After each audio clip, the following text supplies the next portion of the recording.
समाचारमा स्वागत छ। सुरु गरौं मुख्य समाचारबाट। मेलम्ची र हेलम्बुका विस्थापितको व्यवस्थापन कठिन, विद्यालय र ब्यारेकमा आश्रय, बाढीको कारणबारे स्थलगत अध्ययन पनि थालिएन। कोभिडबाट आज 44 जनाको मृत्यु, संक्रमण दर अझै 26%। 14 लाख ज्येष्ठ नागरिकका लागि 14 हप्ता बित्दा पनि दोस्रो खोप अनिश्चित। ढुङ्गा, गिटी, बालुवा निर्यात गर्ने सरकारको निर्णय तत्काल कार्यान्वयन नगर्न सर्वोच्चको अन्तरिम आदेश, योजना ल्याउनुको कारणबारे लिखित जवाफ माग। कोरोना महामारीका बेला विश्वमा 1 करोड 10 लाख मानिस घरबार विहीन भएको तथ्याङ्क, विस्थापित हुनेको संख्या 8 करोड 20 लाख नाघ्यो। र युरोपमा युरोकपमा स्विडेन र स्लोभाकिया बीचको खेल जारी। आज क्रोएसियाले चेक रिपब्लिक तथा इङ्ल्यान्डले स्कटल्यान्डको सामना गर्ने।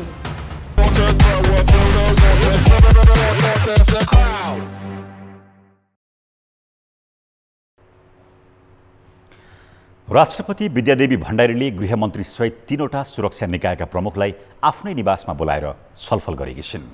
राष्ट्रपति भण्डारीले आज दिउँसो गृहमन्त्री खगराज अधिकारी र 3वटा सुरक्षा निकायका प्रमुखलाई बोलाएर मुलुकको सुरक्षा अवस्थाबारे जानकारी लिएकी हुन्। उनले बाढी पहिरोबाट भइरहेको क्षति, राहत र उद्धारका लागि भइरहेका प्रयासबारे चासो राखेको स्रोतले जनाएको छ। गृहमन्त्री र सुरक्षा निकायका प्रमुखले शान्ति सुरक्षा खलबलिन नदिन र उद्धारका लागि पुरै शक्ति प्रयोग गरिरहेको जानकारी गराएका थिए। उनीहरूले राष्ट्रपति भवनमा करिब आधा घण्टा बिताएका थिए।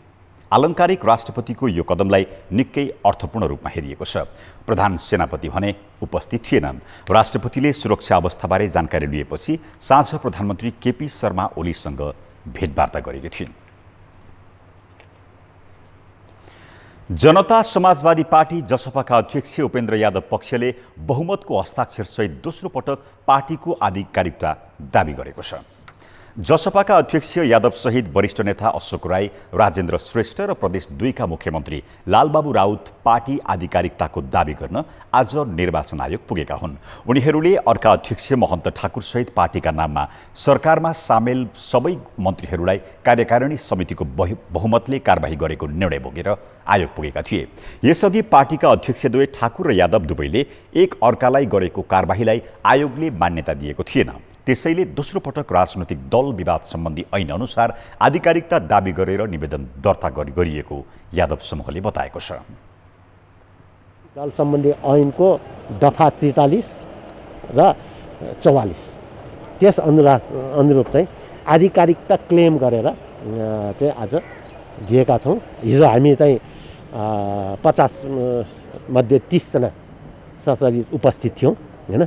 हिजोको बैठकबाट हामीले चाहिँ निर्वाचन आयोगले जे कुराहरू हामीलाई दिएको छ त्यसैलाई चाहिँ हामीले सम्मान गर्दै आज नै हामीले यो छिटोभन्दा छिटो विवाद निरूपण होस् भन्दै आज चाहिँ यहाँ निवेदन दर्ता गराएको। पार्टीको दुई पक्षबीच हुने विवादमा एक अध्यक्षको मात्रै निर्णय मान्य नहुने भएकाले विवाद निरूपणको निवेदन लिएर आउनु भन्ने आयोगको सुझाव अनुसार नै आधिकारिकता दाबी गरिएको यादव पक्षले जनाएको छ। गण्डकी प्रदेशका मुख्यमन्त्री कृष्णचन्द्र नेपाली पोखरेलले प्रदेशसभाको आजको बैठकबाट विश्वासको मत पाएका छन्। मुख्यमन्त्री पोखरेलले कांग्रेस, माओवादी केन्द्र, राष्ट्रिय जनमोर्चा, जनता समाजवादी पार्टी र स्वतन्त्र सांसद राजीव गुरुङ अर्थात् दीपक मनाङ्गेको गरी 31 मत पाए। विपक्षमा एमालेका 27 सांसदले मतदान गरे। संविधानको धारा 168 को उपधारा 5 अनुसार जेठ 29 गते मुख्यमन्त्री नियुक्त भएका पोखरेलले एक सातामै विश्वासको मत लिएका हुन्। तत्कालीन मुख्यमन्त्री पृथ्वीसुब्बा गुरुङले विश्वासको मत पाउन नसकेपछि बहुमत पुर्याएर पोखरेल मुख्यमन्त्री बनेका थिए। लगत्तै मन्त्री परिषद विस्तार गरेका उनले 4 जना मन्त्री नियुक्त गरे पनि जिम्मेवारी भने तोकेका छैनन्। राष्ट्रिय जनमोर्चाका कृष्ण थापाको पद गुमेपछि गण्डकी प्रदेशसभामा अहिले 59 सांसद छन्। नेकपा एमाले संसदीय दल कर्णाली प्रदेशले सरकारमा सहभागी 3 जना मन्त्रीलाई सरकार छोड्न निर्देशन गरेको छ। अल्पमतमा परेको कर्णाली प्रदेश सरकारलाई फ्लोर क्रस गरी जोगाएर पदमुक्त भएका 4 सांसदलाई सर्वोच्च अदालतबाट पुनर्बहाली भएपछि उनीहरूलाई दलले सरकारबाट फिर्ता हुन निर्देशन दिएको हो। शुक्रबार नेकपा एमाले संसदीय दल कर्णाली प्रदेशको बैठकले सर्वोच्च अदालतमा संसदीय दललाई प्रतिवादी बनाएकाले त्यसको प्रतिउत्तर लगाउने र दलको सदस्य भएपछि उनीहरूले सरकारबाट बाहिरिनुपर्ने 2 वटा निर्णय गरेको छ। नेकपा एमाले अहिले प्रतिपक्षमा भएकाले दलको सदस्य भएकाले सरकारमा भएका 3 जना मन्त्रीलाई दलले फिर्ता बोलाएको हो। अब तपाईहरु नेकपा एमालेको संसदीय दलको सदस्य हुनुभयो। अब तपाईहरु माओवादी केन्द्रको सरकारको नेतृत्वमा मन्त्री हुनुहुन्छ।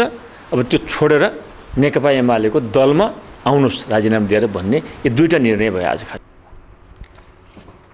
फ्लोर क्रस गरी मुख्यमन्त्री महेन्द्र बहादुर शाहीको सरकारलाई जोगाएको भन्दै 4 जना सांसदलाई नेकपा एमाले संसदीय दलले पदमुक्त गरेको थियो। पदमुक्त भएपछि सरकारमा रहेका 3 मन्त्री सहित 4 जना सांसद सर्वोच्च अदालत पुगेका थिए। अदालतले 4 जना सांसदलाई पुनर्बहाली गरेको हो। सत्तारूढ दल एमाले भित्र अध्यक्ष केपी शर्मा ओली र वरिष्ठ नेता माधव नेपालले समानान्तर पार्टी चलाएको 4 महिना पुगेको छ। अध्यक्ष ओलीले नेपाल पक्षलाई कारबाही गरेका छन्, तर दुवै पक्ष न पूर्ण रूपमा अलग हुन सकेका छन् न त मिल्न नै। यद्यपि अझै एकताको प्रयास भइरहेको भन्न चाहिँ दुवै पक्षले छाडेका छैनन्। प्रधानमन्त्री एवं एमाले अध्यक्ष केपी शर्मा ओलीले पार्टीलाई 2075 जेठ 3 अर्थात् माओवादीसँग एकता हुनु अघिको अवस्थामा फर्काउन तयार रहेको भन्दै 6 बुँदे प्रस्ताव गरेपछि माधव नेपाल पक्षले 6 बुँदाकै थप शर्त सहितको जवाब दिएको थियो। त्यसपछि यी दुवै खेमाबीच देखिने गरी कुनै सार्थक वार्ता भएको छैन। तर छुट्टै पार्टी घोषणाको तयारीमा लागेको नेपाल खेमाले त्यो प्रक्रिया पनि अघि बढाएको छैन। बरु असन्तुष्ट खेमाकै केही प्रभावशाली नेता संस्थापनसँग मिलेर जान सकिने भन्दै सहमतिको बिन्दु खोजीमा भित्रभित्रै सक्रिय छन्। सुरेन्द्र पाण्डे, योगेश भट्टराई, गोकर्ण विष्ट, भीम आचार्य लगायतले संस्थापनसँग विवाद मिलाउने विभिन्न उपायमा गृहकार्य गरिरहेका छन्। अन्तिम कसरत भन्दै लागि परेका दोस्रो तहका यी नेताले एकताको आशा मारिसकेका छैनन्। यति धेरै अविश्वास चितो स्थिति थियो पार्टीभित्र, हैन? एकले अर्का कारबाही गर्ने, सिद्ध्याउने, अनुहार पनि देख्न मान्ने यो खालको स्थितिबाट हामीले एउटा नर्मल स्थितिमा ल्याएका छौँ। अहिले तपाईँहरूले सुनिरहनु भएको छ मिडिया मार्फत या कारबाही प्रति कारबाहीका कुराहरू कम्प्लिटली बन्द भएका छन्, रोकिएका छन्। मिडिया मार्फत भनाभनका कुरा पनि कम्प्लिटली बन्द भएका छन्। हिजो विभिन्न प्रदेशहरूमा फ्लोर क्रस लगायतका चिजहरू थिए, त्यो पनि पार्टीको माथिको कन्फ्लिक्टै रिफ्लेक्ट हो त्यो, हैन? आज सब प्रदेशहरूमा पनि अलिक सहज ढङ्गले चाहिँ वातावरण निर्माण भइरहेको छ। त्यसैले एकताको वातावरण ओभरनाइट यो हुने कुरो भएन। त्यति धेरै द्वन्द्वमा गइसकेको स्थिति चाहिँ एउटा नर्मल स्थितितिर फर्किँदैछ र सहमतिको दिशातिर पनि हामी जाँदैछौँ। छिट्टै यो 8-10 दिनभित्र एउटा कुनै न कुनै निष्कर्षमा आइपुग्छौँ। छलफलमा सहभागी नेताहरूका अनुसार ओलीको शक्ति केही घटाउने र माधव नेपाललाई सम्मानजनक स्थानमा राख्ने प्रयास असन्तुष्ट पक्षको छ। ओलीले पूर्व माओवादी खेमाका नेतालाई असर पर्ने कुनै निर्णय गर्न नमानेमा असन्तुष्ट खेमाले जेठ 3 मा माओवादीसँग एकता हुँदाकै विधान कायम राखी 2 अध्यक्षात्मक प्रणालीमा जाने र नेपाललाई पार्टी सञ्चालनको जिम्मा दिने गरी अध्यक्ष बनाउने सम्मको प्रस्ताव गरेको छ। संस्थापन पक्षले भने यसमा ठोस प्रतिक्रिया दिएको छैन। यस खेमाका नेता एकताको विकल्प नरहेको भन्दै अमूर्त जवाफ दिन्छन्। 9 राष्ट्रिय महाधिवेशनले निर्वाचन गरेका केन्द्रीय कमिटी र त्यसपछि चाहिँ विभिन्न ढङ्गले हैन, खास गरिकन मेची महाकाली पदयात्राको बेलामा थपिनु भएका कमरेडहरू, त्यसपछि पार्टी एकता हुने भइसकेपछि, माओवादी केन्द्र संयुक्त हुने भइसकेपछि त्यही दिन थपिनु भएका कमरेडहरू पनि हुनुहुन्छ। त्यसलाई हामी सबै संयुक्त बसेरै निर्णय गरेको हो। त्यसलाई अन्यथा ढङ्गले जाने कुरो भएन।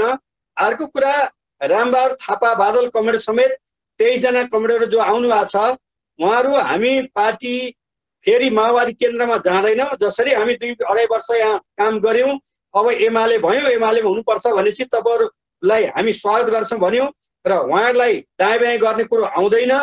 पार्टी 2075 जेठ 2 मा फर्कनु पर्ने असन्तुष्ट पक्षको आधारभूत माग हो, जहाँ नेपाल खेमा सुविधाजनक अवस्थामा रहन्छ। तर माओवादी त्यागेका नेतालाई उचित जिम्मेवारी दिनै पर्ने संस्थापनको अडान छ, जसले नेपाल खेमा थप अल्पमतमा पर्छ।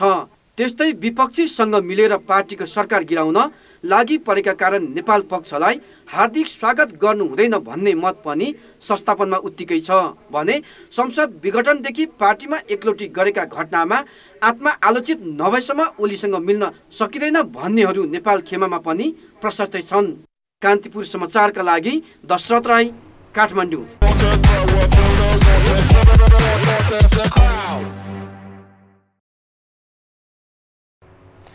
नेपाली भूमिमाथिको अतिक्रमणको विषयमा परराष्ट्र मन्त्रालयले अस्वाभाविक मौनता देखाएको छ। नेपाली भूमि लिपुलेकमा भारतले सडक विस्तारको काम नरोकेको र स्थानीय बासिन्दाले प्रयोग गर्ने घोडेटो बाटो समेत पुरिदिएको विवरण दार्चुला जिल्ला प्रशासनले केन्द्रलाई बारम्बार पठाइरहे पनि विभागीय मन्त्रालयले कुनै चासो देखाएको छैन। दार्चुलाको लिपुलेक आसपासका क्षेत्रमा भारतले तिब्बतको मानसरोवर जाने बाटो निर्माणका क्रममा विस्फोटक पदार्थ प्रयोग गर्दा स्थानीय जनजीवन कष्टकर भएको छ।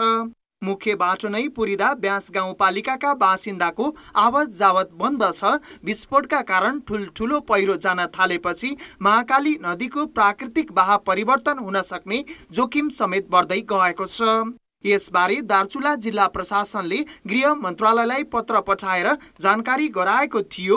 स्थानीय प्रशासनबाट प्राप्त जानकारी गृहले परराष्ट्र मन्त्रालयलाई पठायो। पहिलो पत्रमा परराष्ट्रले केही नबोलेपछि गृहले पुनः ताकेता पनि गरिसकेको छ। गृहले आफ्नो विभागीय जिम्मेवारीमा कमजोरी नरहेको दावी गरिरहँदा परराष्ट्र मन्त्रालयले भने प्रतिक्रिया दिन अस्वीकार गरेको छ। यसलाई निगरानीका साथ हेरेका छौँ र हाम्रो चासोका प्रति सम्बन्धित सरकारवालाहरूसँग हामीले राखेका छौँ। हामी अरू देशको सीमाको संवेदनशीलता बारे हामी जति सचेत छौँ, हाम्रो सीमाको संवेदनशीलता पनि बुझिदिन सम्बन्धित सरकारवाला सबैसँग हाम्रो आग्रह छ, निवेदन छ र हामी यसमा चनाको साथ हेरिरहेका छौँ। यो निर्माणको क्रममा भएका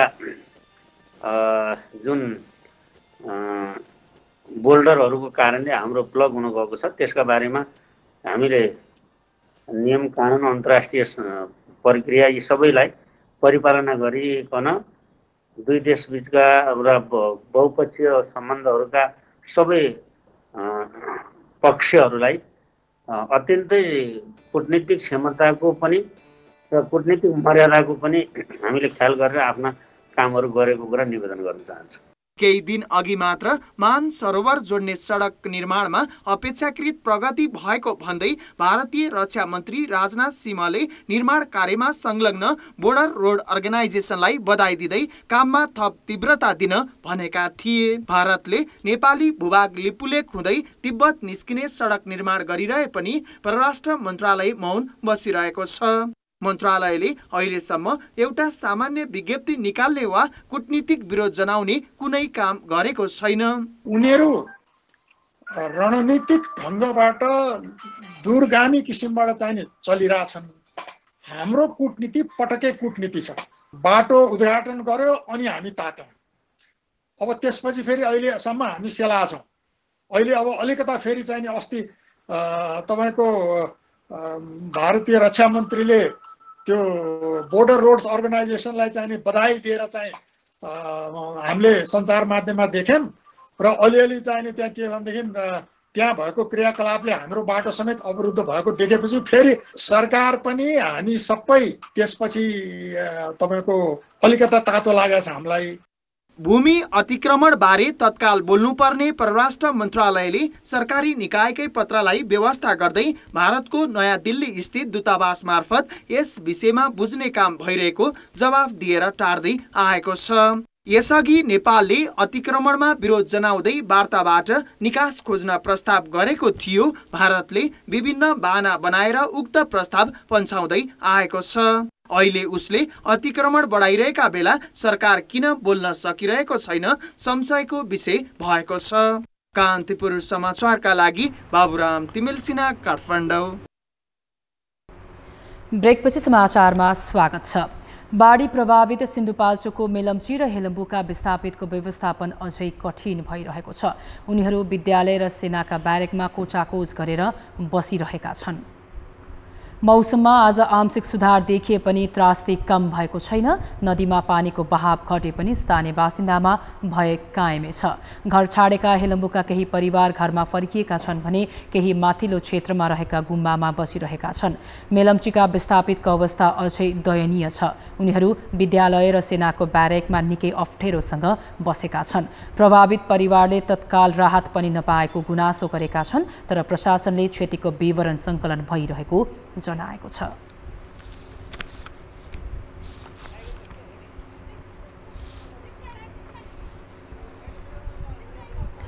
राष्ट्रिय मानवाधिकार आयोगले बाढी पहिरो तथा डुबान पीडितहरूको उद्धार, राहत व्यवस्था, स्वास्थ्योपचार तथा बसोबासको व्यवस्था मिलाउन सरकारसँग आग्रह गरेको छ। आयोगले आज एक विज्ञप्ति जारी गर्दै बाढी पीडितको प्राकृतिक विपत्ति रोकथाममा पूर्व तयारी अपनाउन र हुन सक्ने क्षति न्यूनीकरण गर्न समेत सरकारलाई आग्रह गरेको छ। प्राकृतिक विपदका कारण हालै भइरहेको धनजनको क्षति, पीडितहरूको उद्धार एवं राहतको पूर्व तयारी लगायतका सम्बन्धमा सरकारबाट गरिएका कार्यको जानकारी दिन पनि आयोगले गृह मन्त्रालयलाई पत्र पठाएको छ। म्याग्दी, बागलुङ, पाल्पा, गोर्खा लगायतका जिल्लाहरूमा बाढी पहिरोका कारण यातायात अवरुद्ध भएको, पर्वत, लमजुङ, मनाङ, नवलपरासी लगायतका जिल्लामा सयौं परिवार बाढी पहिरो र डुबानको जोखिममा रहेको आयोगलाई जानकारी प्राप्त भएको विज्ञप्तिमा उल्लेख छ। आइतबारदेखिको वर्षाका कारण बाढी पहिरो र डुबानमा परि सिन्धुपाल्चोक, मनाङ, पर्वत, नवलपरासी लगायतका जिल्लाहरूमा भएको जनधनको क्षति र घरबार विहीनको उद्धार, राहत तथा पुनर्स्थापनाका लागि जुट्न आयोगले सबैलाई आग्रह गरेको छ।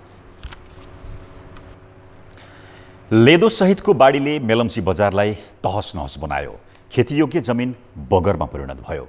लेदो सहितको बाढी आउने क्रम घटे पनि रोकिएको भने छैन। यसको मुख्य कारण के हो त? सरकारी निकायले भन्न नसकेको मात्र होइन, अध्ययन नै थालेका छैनन्। मेलम्ची नदीमा बाढी आउने दिन मंगलबार मौसम पूर्वानुमान महाशाखाले सामान्य वर्षाको आकलन गरेको थियो। बाढी आउन सक्ने सम्भावना औल्याइएको थिएन।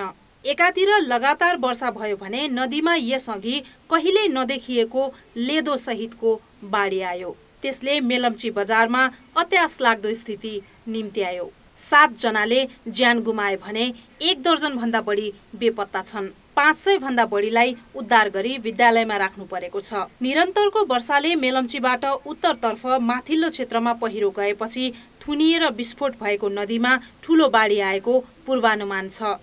त्यस क्षेत्रमा केही दिन अझै वर्षा हुने आकलन छ। त्यसैले बाढी कम भयो भनेर ढुक्क हुने अवस्था छैन। यो ठाउँमा कति भोल्युममा त्यो पहिरो गएको अथवा त्यो पहिरो भन्दा पनि अन्य कुरा केही छ कि छैन भन्ने कुरामा चाहिँ अब स्थलगत सर्वे नगरिकन भन्न सक्ने अवस्था छैन। यो 3 दिनको प्रारूपमा हेर्दाखेरि पनि पानी पर्ने नै देखिया छ त्यो एरियामा हैन। त्यसले गर्दाखेरि अब त्यो पहिरोले गइसकेको चिज जुन अब तपाईको कमलो खालको जमिन हुन्छ त्यो ठाउँमा फेरि पनि पानी पर्दाखेरि फेरि पनि लेदो नआउला भन्ने अवस्था चाहिँ छैन। त्यो भएकोले सतर्क चाहिँ हुन नै पर्ने ठाउँ छ र त्यो ठाउँ फेरि धेरै पानी पर्ने ठाउँ भएकोले त्यो घटनाहरू यस्ता घटनाहरू फेरि पनि नहोला भन्न चाहिँ भन्न सकिन्न, हुन पनि सक्छ। भौगर्भिक हिसाबले मेलम्चीको उत्तरतर्फको भेग उच्च हिमाली क्षेत्रमा पर्छ। खानी तथा भूगर्भ विभागका अनुसार त्यो क्षेत्रमा दानेदार र बलौटे माटो छ। अहिलेसम्म पहिरो कहाँ कहाँ गएको हो र लेदो सहितको बाढी आउनुको मुख्य कारण पहिरो मात्र हो वा अन्य कुनै कारण छन् भन्ने बारे सरकारी निकायले अध्ययन नै थालेका छैनन्। जल तथा मौसम विज्ञान विभाग र भूगर्भ विभाग एकले अर्कालाई देखाएर पन्छिरहेका छन्। रेगुलरली हामीले एक्विजिसन गर्ने, त्यसको एनालाइसिस गर्ने हाम्रो कल्चर छैन वास्तवमा। त्यसो हुँदाखेरि पनि हामीले ठ्याक्कै अब आज त्यहाँ पर्यो, भोलि कुन कुन ठाउँमा यस्तो होला त, अथवा कहाँनिर चाहिँ अब ल्यान्डस्लाइडले नदीलाई थुनिदिएको छ, जसले गर्दा हामीले तत्काल थाहा पाएर तल्लो तटीय क्षेत्रमा रहेका जनताहरूलाई चाहिँ हामीले सार्न सक्छौँ सुरक्षित ठाउँतिर भन्ने अवस्था हाम्रो रहेको छैन। यसमा हामी निकै पछाडि नै छौँ। सरकारी निकायहरू बिचमा समन्वय हुनु जरुरी छ र पूर्व तयारी प्रभावकारी रूपमा गर्न जरुरी चाहिँ छ। यति ठूलो विपत्तिका बेला पनि हाम्रा सरकारी निकाय कति लापरवाह छन् भन्ने यो ताजा उदाहरण हो। एकले अर्कालाई देखाएर पन्छिने तथा विभिन्न बहानाबाजी गर्ने प्रवृत्तिकै कारण प्राकृतिक विपत्तिमा बढी क्षति हुने गरेको छ। कान्तिपुर समाचारका लागि शर्मिला खनाल, काठमाडौँ। यसैबीच सिन्धुपाल्चोक स्थित संवाददाता कमला पाखरिन यति बेला हाम्रो सम्पर्कमा जोडिनु भएको छ। कमलाजी, सिन्धुपाल्चोकमा बाढी प्रभावित र विस्थापितहरूको अवस्था के छ यति बेला? अहिले भर्खर एकदमै धेरै खोला पुगेको कारणले गर्दाखेरि म छु। अहिले बाढी प्रभावितहरू चाहिँ सबैजना माथिमा पारेर खोला एकदमै धेरै ठुलो भएको कारणले गर्दाखेरि यो ओरी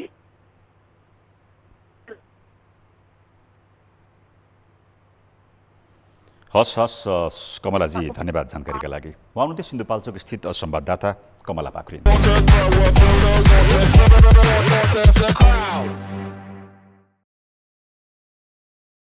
ढुङ्गा, गिटी र बालुवा निर्यात गर्ने योजना तत्काल कार्यान्वयन नगर्न सर्वोच्च अदालतले अन्तरिम आदेश दिएको छ। प्रधान न्यायाधीश सोलेन्द्र शमशेर जबरा सहितको संवैधानिक इजलासले सरकारसँग यो योजना ल्याउनु पर्ने कारण खोली लिखित जवाब पेश गर्न र अर्को निर्णय नभएसम्म कार्यान्वयन नगर्न आदेश दिएको हो। सरकारले व्यापार घाटा कम गर्ने उद्देश्य राखेर बजेट मार्फत खानीजन्य गिटी, ढुङ्गा र बालुवा निर्यात गर्ने योजना सार्वजनिक गरेको थियो। उक्त योजनाले चुरे क्षेत्रको विनाश र तराईको मरुभूमिकरण बढ्ने भन्दै विभिन्न क्षेत्रबाट विरोध भएको थियो। पर्यावरणीय क्षतिसँगै तराईको उर्वर भूमि र बस्तीहरू समेत जोखिममा पर्ने दाबी सहित सरकारको यो योजना कार्यान्वयनमा रोक लगाउन माग गर्दै सर्वोच्च अदालतमा 7 वटा रिट दायर भएका छन्।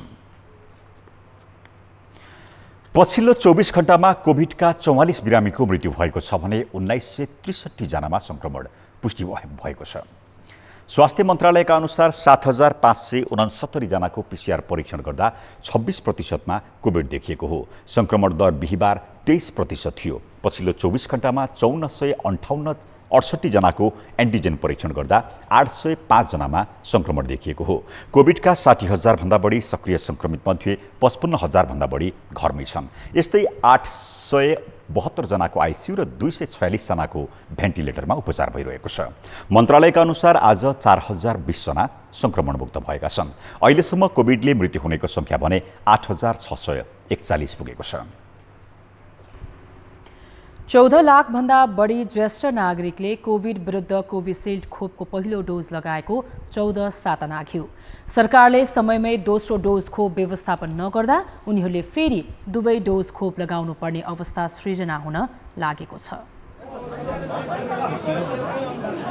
65 वर्ष माथिका 14 लाख भन्दा बढी ज्येष्ठ नागरिकले फागुन अन्तिम साता कोभिसिल्डको पहिलो डोज लगाएका थिए। सरकारले सुरुमा उनीहरूलाई 8 देखि 12 साता भित्र दोस्रो डोज दिने भनेको थियो, तर 14 साता बित्दा पनि दोस्रो डोजको अत्तो पत्तो छैन। खोप व्यवस्थापन गर्न नसकेपछि स्वास्थ्य मन्त्रालयले भारतमा जस्तै दोस्रो डोज 14 देखि 16 हप्ताभित्र लगाउन सकिने बताउन थालेको छ। स्वास्थ्य सेवा विभागको खोप महाशाखाले पहिलो डोज खोप लगाएकाहरूको शरीरमा 6 महिनासम्म एन्टिबडी रहने भन्दै नआत्तिन आग्रह गरेको छ। तर विज्ञहरू भने यसरी अन्तर बढाउँदा खोपको प्रभावकारिता नहुने र फेरि दुवै डोज लगाउनु पर्ने हुन सक्ने बताउँछन्। त्यो एन्टिबडी बिस्तारै घट्दै जाने हुन्छ अनि अर्को डोज समयमा दिन सक्यो भने फर्स्ट डोजको त्यति राम्रो मतलब नहुने भएको हुनाले फेरि भ्याक्सिन दियो भनेदेखि त्यो सेकेन्ड डोजको हिसाब भन्नुभन्दा पनि एउटा चाहिँ त्यो एन्टिबडीको लेभल धेरै नै घटिसकेको हिसाबमा फेरि दिन पर्यो। फर्स्ट डोज गर्ने फेरि अर्को भ्याक्सिन दिनुपर्छ र त्यो पहिलाको भ्याक्सिन दिएको त्यो मेमोरी सेलमा बसे तापनि त्यसको तात्विक रूपमा अर्थ नहुने हुनाले अब यो 16 हप्तापछि दिए पनि हुन्छ यस्तो हुन्छ भन्ने कुरा चाहिँ त्यो निराधार कुरा हो। त्यो हामी WHO अथवा साइन्टिफिक कमिटीले इन्टरनेसनल्ली WHO ले स्टडिङ कमिटीले भनेका कुराहरू मान्नुपर्ने हुन्छ। त्यसो भएर चाहिँ त्यस्तो ढिलो हुँदै गयो भने त्यो भ्याक्सिनलाई पहिला लगाएको भ्याक्सिनको कुनै अर्थ नहुने अवस्था हुन्छ। फागुन अन्तिममा ज्येष्ठ नागरिकले लगाएको कोभिसिल्ड खोप अक्सफोर्ड र एस्ट्राजेनेकाले विकास गरेका हुन् भने भारतको सिरम इन्स्टिच्युटले उत्पादन गरेको हो। फागुनमै 10 लाख डोजको अन्तिम भुक्तानी लिएको सिरमले अझै 7 महिना दिन सक्दिन भनेको छ। दोस्रो डोजको रूपमा एस्ट्राजेनेका खोप दिन मिल्छ, तर अहिलेसम्म एस्ट्राजेनेका खोप आउने टुङ्गो नभएकाले मन्त्रालयले भनेको 16 हप्ताभित्र पनि ज्येष्ठ नागरिकले दोस्रो डोज पाउने देखिँदैन।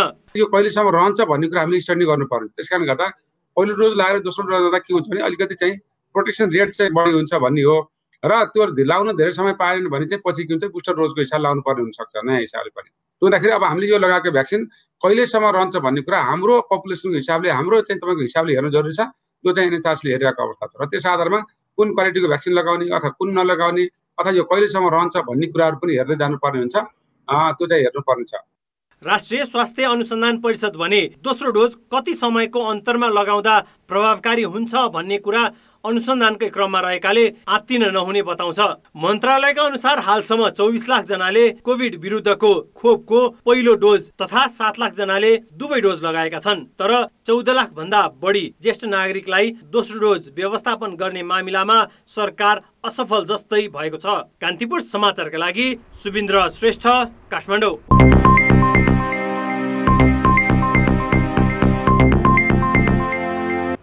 विकास बजेट खर्च गर्न नसकेको सरकारले आन्तरिक ऋण उठाएर ढुकुटीमा थुपार्दा त्यसको असर तरलतामा परेको छ। तरलतामा कतिसम्म कमी आएको छ भने बैंकहरू अहिले एक आपसमा सापटी लिन दिन सक्ने अवस्थामा छैनन्, जसका कारण बैंकले निक्षेपको ब्याज दर बढाएका छन्। जेठ महिनामा बैंकले 36 अर्ब रुपियाँ हाराहारी निक्षेप सङ्कलन गरे, तर यही अवधिमा 35 अर्ब रुपियाँ भन्दा बढी कर्जा प्रवाह भयो। राष्ट्र बैंकले यही अवधिमा बजारबाट करिब 37 अर्ब रुपियाँ आन्तरिक ऋण उठायो। उठाए अनुसार सरकारले खर्च गर्न भने सकेन। जेठ महिनामा 15 अर्ब रुपियाँ मात्र खर्च भयो।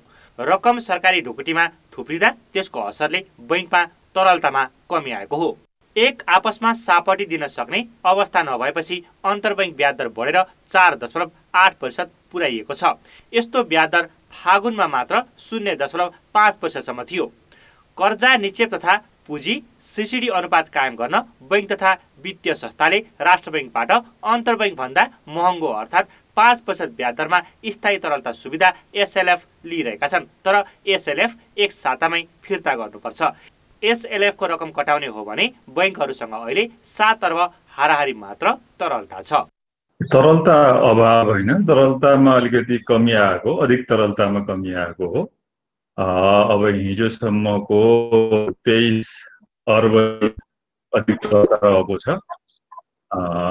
अब अहिले खास गरी पछिल्लो समय अब निक्षेप सङ्कलन अलिक बढ्न सकेका छैन र सरकारले पनि यो जेठ महिनामा यो सरकारी ऋण उठाएको छ, सार्वजनिक ऋण उठाएको छ, आन्तरिक ऋण उठाएको छ। त्यसले गर्दाखेरि अलिकति कम भएको हो।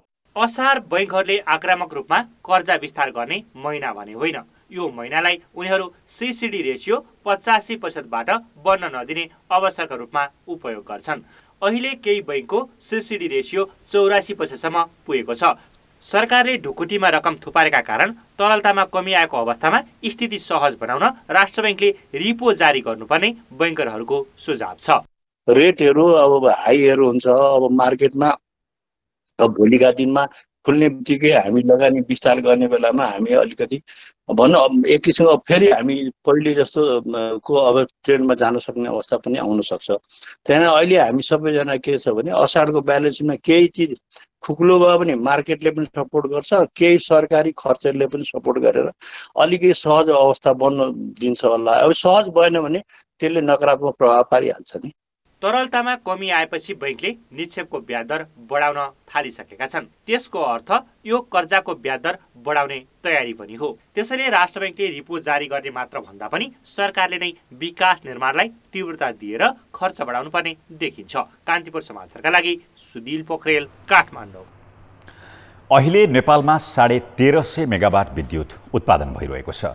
खपत पनि त्यत्तिकै हाराहारीमा छ। अधिकांश आयोजना नदीको बहावमा आधारित भएकाले सुक्खायाममा माग धान्न समस्या भए पनि बर्खामा धेरै उत्पादन हुँदा रातको समयमा खेर जाने गरेको छ। अझ केही थप आयोजनाले उत्पादन थालेमा अधिकतम खपत हुने समयमा पनि बिजुली खेर जाने अवस्था रहनेछ। अब करिब 1000 मेगावाटसम्म विद्युत खेर जाने देखिएको छ। अहिले विद्युत उत्पादन र माग करिब उस्तै भए पनि अब धेरै पानी पर्दा उत्पादन बढ्दै गइरहेको छ। त्यस्तै यही असार महिनाभित्र माथिल्लो तामाकोसीको झण्डै 200 र निजी क्षेत्रको 100 मेगावाट गरी राष्ट्रिय प्रसारण लाइनमा 300 मेगावाट जोडिँदैछ। अबको 2 महिनामा तामाकोसी पूर्ण क्षमतामा सञ्चालन हुँदा 456 मेगावाट एउटै आयोजनाको बिजुली थपिनेछ। यो सहित जोड्दा यही बर्खामा 1800 मेगावाट बिजुली देशभित्रै उत्पादन हुनेछ। रातको समयमा आन्तरिक माग पनि घटेर 900 सम्म झर्छ। उत्पादन धेरै हुने तर खपत नबढ्ने हो भने झन्डै 1000 मेगावाट बिजुली खेर जानेछ। अब जब बर्खा बढ्दै जान्छ हाम्रो नदीको चाहिँ जेनेरेसन क्यापासिटी बढ्दै जान्छ हैन, हाम्रो पावर प्लान्टको त्यस्तो अवस्थामा अनि लोड पनि अलिकति कम हुन्छ हेरेर, सधैँ त कम हुँदैन, अलि गर्मी कम भयो भने लोड कम हुन्छ। त्यस्तो अवस्थामा अलिकति हामीलाई इनर्जी चाहिँ पावर सरप्लस हुनसक्छ। अब हामी आशावादी हौँ त्यो किसिममा चाहिँ अहिले हाम्रो तयारीहरू भइरहेछ। भारतमा हामीले त्यो बिडिङबाट बेच्ने हो, टेन्डर प्रक्रियाबाट। त्यस एक दुईवटामा हामीले ट्रायल पनि गरेका छौँ र सफल पनि भएका छौँ। त्यसले गर्दाखेरि हामी आशावादी भएर हामी गर्न सक्छौँ भन्ने कुरामा हामी विश्वास छौँ। प्राधिकरणले निजी कम्पनीसँग हिउँदमा महँगो र बर्खामा सस्तोमा बिजुली किन्छ, तर उपभोक्तालाई भने सहुलियत नदिँदा खपत बढ्न सकेको छैन। प्राधिकरणले धेरै विद्युत खपत गर्ने उपभोक्तालाई झन धेरै महसुल लिने गरेको छ। अन्य इन्धनको सट्टा बिजुली उपयोगमा बानी पार्ने नीति पनि सरकारले ल्याउन सकेको छैन, जसले गर्दा उपभोक्ताले सीमित मात्रै उपयोग गरिरहेका छन्। त्यसको लागि पूर्वाधार संरचना चाहियो, नीतिगत संरचना चाहियो। अब विद्युत महसुल दरै पनि त्यो अनुसार पुनरावलोकन गर्नु पर्यो। जस्तै अहिले अब आइपिपीसँग बिजुली किन्दाखेरि चाहिँ बर्सातमा सस्तोमा र सुखायामा महँगोमा किनिन्छ भनेपछि त्यही अनुरूप उपभोक्तालाई पनि बर्सातमा सस्तोमा दिने हो भने उपभोक्ताले बर्सातमा बढी खपत गर्थे। यो माग र आपूर्तिमा चाहिँ मूल्यको भूमिका हुन्छ, तर त्यस्तो खालको यो वित्तीय संरचना पनि प्राधिकरणले बनाउन सकेका छैन। स्वदेशमा खपत नभएर उब्रेको बिजुली निर्यात गर्न पनि सहज छैन। भारतले 4 महिना अघि अन्तर्देशीय विद्युत व्यापार कार्यविधि जारी गर्दै आफूसँग विद्युत व्यापार सम्झौता भएका मुलुकले भारतीय कम्पनी मार्फत एक्सचेन्ज बजारमा खरिद बिक्री गर्न पाउने व्यवस्था लागू गरेको छ। गत वैशाखमा भारतले नेपाल विद्युत प्राधिकरणलाई भारतीय एक्सचेन्ज बजारबाट विद्युत किन्न अनुमति दिएपछि त्यसै अनुसार नेपालले खरिद गर्न थालिसकेको छ। तर त्यही बजारबाट नेपालको बिजुली किन्न भने भारतले चासो देखाएको छैन, जसले गर्दा वर्षायामा उत्पादन भएर बढी हुने बिजुली व्यवस्थापनमा चुनौती देखिएको छ। कान्तिपुर समाचारका लागि अञ्जना लामिछाने, काठमाडौँ। ब्रेकपछि समाचारमा पुनः स्वागत छ। अब जनमतको अन्तिम परिणाम। जनमतमा हिजो हाम्रो प्रश्न थियो, नेपाली कांग्रेसले महाधिवेशन किन सारै गरेको होला? ए, महामारीको असर, बी, विवाद मिलाउन नसकेर, र सी, नेतृत्वको अनिच्छा। जनमतको अन्तिम परिणाम यस्तो छ, ए, महामारीको असरमा 13%, बी, विवाद मिलाउन नसकेरमा 42%, र सी, नेतृत्वको अनिच्छामा 45%। अब आजको प्रश्न। जनमत हाम्रो प्रश्न छ, वर्षायाममा बिजुली खेर जान नदिन के गर्नुपर्ला? ए, महसुल घटाउने, बी, आन्तरिक खपत बढाउने, र सी, निर्यातमा जोड। जनमतको अन्तिम परिणाम भोलि बेलुकी 8 बजेको कान्तिपुर समाचारमा प्रसारण गर्नेछौँ। कृपया न्युज स्पेस ए, बी वा सी टाइप गरी 34001 मा एसएमएस गरी आफ्नो मत व्यक्त गर्नुहोला। अब जनताको आवाज हामीले विराटनगरमा सोधेका छौँ, स्थानीय तहले ल्याउने बजेट के विषयमा केन्द्रित हुनुपर्ला? जनताको आवाज शिक्षा, स्वास्थ्य, यातायात सञ्चारलाई ध्यान दिनु पर्यो ताकि आम सर्वसाधारणले चाहिँ परिवर्तनको महसुस गरून्। युवाहरू जुन बेरोजगारीमा अहिले अब खाडीतिर पनि जान पाइरहेछन्, नेपालमा पनि बस्न पाइरहेको छैन, राम्रो कमाइ इन्कम छैन भने अब उनीहरूलाई चाहिँ खास गरी रोजगारीमा पनि ध्यान दिनु पर्यो। मजदुरहरूले काम पाएका छैनन्, तिनीहरूलाई काम दिलाउनु पर्यो, जसले गर्दा उनीहरूको समस्या समाधान होस्। अहिले कोरोनाको महामारी छ, कोरोना सम्बन्धित बजेट ल्याउनुपर्छ। शिक्षा, स्वास्थ्य र रोजगारीमा स्थानीय निकायले ध्यान दिनुपर्ने। बाढी, पहिरो, भूकम्प यसको जनताहरूको लागि यसलाई चाहिँ केन्द्रित गरिदियो भने कति राम्रो हुन्छ। बाटोघाटो निर्माण, पुलहरू यस्तो निर्माणमा चाहिँ एकदमै ध्यान दिनुपर्छ। महामारीमा चाहिँ ध्यान दिनु पर्यो पहिलो त। सेकेन्डमा एग्रिकल्चर दिनु पर्यो, किनभने एग्रिकल्चर यहाँ बर्बाद भइसक्यो। मानवीय पुँजी निर्माणलाई चाहिँ बढी फोकस गर्नुपर्छ जस्तो लाग्छ, किनकि मानवीय पुँजी निर्माण भयो भने मानिसहरू सशक्तिकरण हुन्छन् र आफ्नो जीवन आफै चलाउन सक्छन्, सरकारलाई आर्थिक लाभ हुन्छ।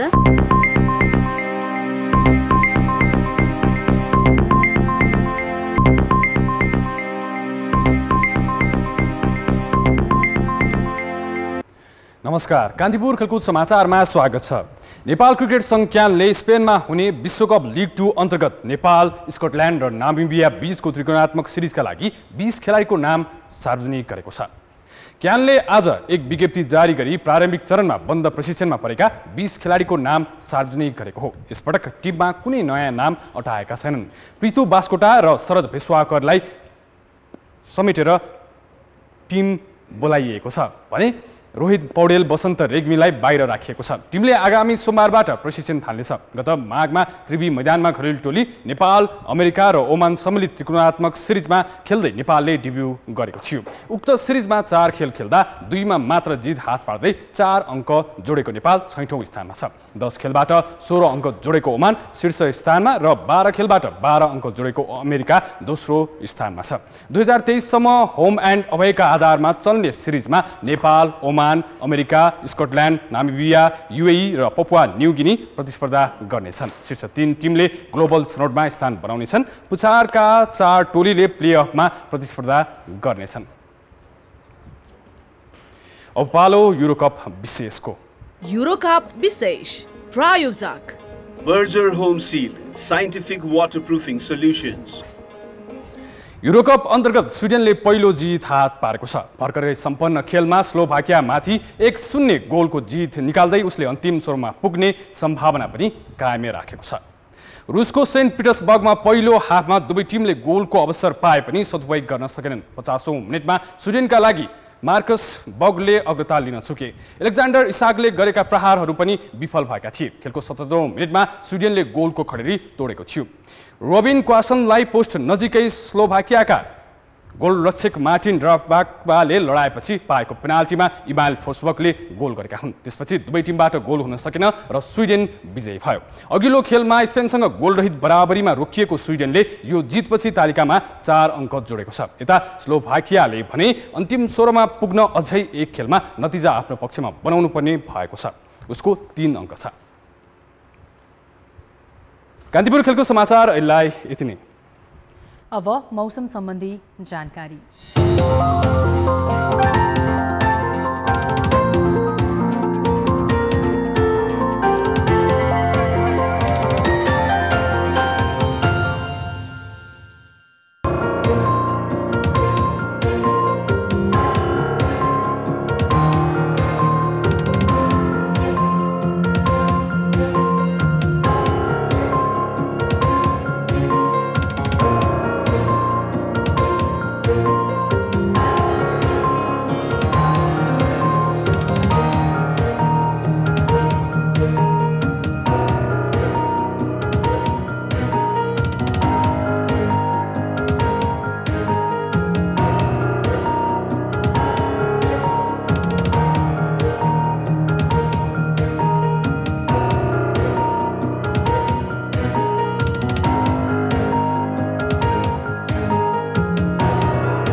कान्तिपुर समाचार अहिलेलाई सकियो। कान्तिपुर टेलिभिजन हेर्दै गर्नुहोला।